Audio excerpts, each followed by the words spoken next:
Hey guys, it's been a long time, but it's Josh and Jerry. Hey guys. Jerry's kind of under the weather, so sorry. He's got that little GI disease It's going around. It's going around. Hope you don't get it. No, I hope I don't get it. We probably shouldn't hug today. We won't make up. We'll have to wait until tomorrow. We'll resume tomorrow. All right. Again, Josh, Optimize You, Revive in Paducah, Clarksville, Cape Girardeau, Lexington. Awesome, guys.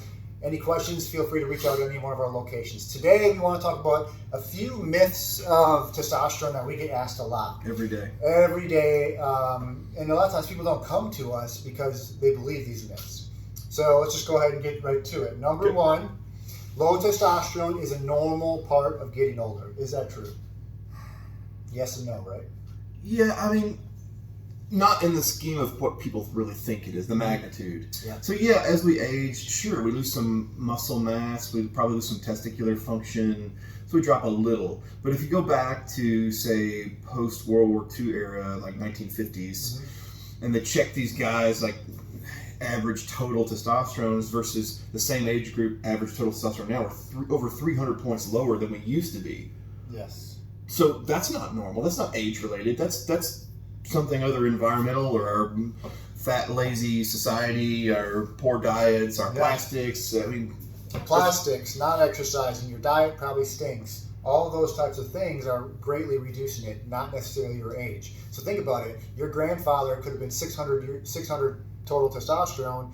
You're 300 total testosterone at the same age. That's a huge difference. That's absolutely huge. Very, very big difference. Yeah. Only older men experience low testosterone. Again, absolutely not true. Absolutely not true. And it just kind of goes back to point number one. Aside from that, I think you see a lot of the young people working shift work. They're eating a lot of carbs just to stay motivated at night.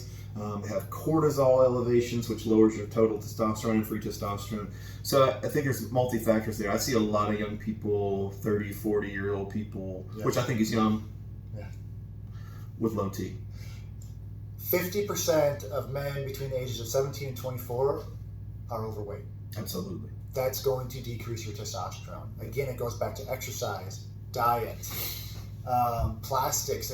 They're in everything. Not washing your fruits and vegetables and getting the Roundup in your diet. Well, like these endocrine disrupting chemicals, EDCs. It's not just plastics. Like you said, there's Roundup. There's a lot of these chemicals floating around. The buzzword back 5 years ago or 10 years ago used to be BPA in plastic. Yeah. Well, BPA is the weakest of all the biphenyls. It's like BPS, and those things are even worse that we didn't know about. So just because it says BPA free doesn't mean it's BPS free. That's it's right. A little trick in advertising. That's right. Testosterone replacement increases sperm count. Is that true? It's the opposite of that. It's the opposite of that. It's almost like testosterone's a birth control. Absolutely. Well, I mean, to an effect, it kind of targets that. I mean, when you give testosterone, it shuts off the feedback loop that your brain's naturally sending to the testicles. It stops it.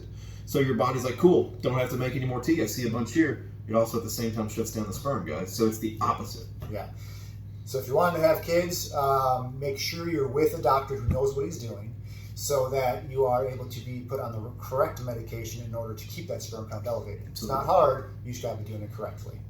Testosterone replacement increases risk of heart disease and cancer. We've talked about this one in the past. I love this one. I mean, you could probably go ask several other physicians in the area, and they would still think that's true. Mm-hmm. But despite huge amounts of data that say that's not true. Yeah. Even if you're on the fence, the data we believe it's not true, but the data for sure does not say the opposite is true. That's right. So there's too many studies out there that are proving it more and more. I don't want to get too far in the weeds, but I just want to say there's a huge difference in these tiny, 50 people studies that aren't randomized, that aren't interventional trials, versus these giant 6,000 patient big studies that went for like 30 years that prove that there's no increased risk of stroke, heart attack. There's actually a decreased risk of that, and diabetes. There's a decreased risk of coronary heart disease, decreased risk, or neutral risk of prostate cancer. So 6,000 people for 30 years had the same incidence of prostate cancer as people that had never been exposed to testosterone. Yeah. I don't know what more I could say about that. So we'll look at the studies. We'll talk to you guys about studies. You're more than welcome. But we always encourage you to look at your own studies as well. Last one, real quick. It's safe to order testosterone supplementation online. That's my favorite one, actually. It's rampant. It's scary. It's bad, guys. Don't do that. Don't do it. We've had people walk in with literally bottles of green testosterone that they were injecting into themselves. Well, infection rates, the legal component of it. I mean, come on, guys. There's just for the money you pay for it versus what you could get on pharmaceutical grade legal therapy. And this is for people who need it. Absolutely. It's not worth it, guys. Don't do it. It's not. We've had the green stuff. We've had water. Testosterone should be in an oil. We've had people who burn severely after injections. We've had to take care of multiple infections because of people doing this stuff. And if you truly need hormone replacement, there's places like us. There's other places around that can help you. We're not talking about the guy who's doing it recreationally, but we're talking about the people who really need it. We're here to help you guys out. So that's really quick 5 myths of hormone optimization. Send some more. We had a bunch of questions. That's how we got these. So send some more. We'll answer those questions. I'm Josh. Jerry Smith. Jerry, thanks a lot, guys. Share this video with all your friends. Bye.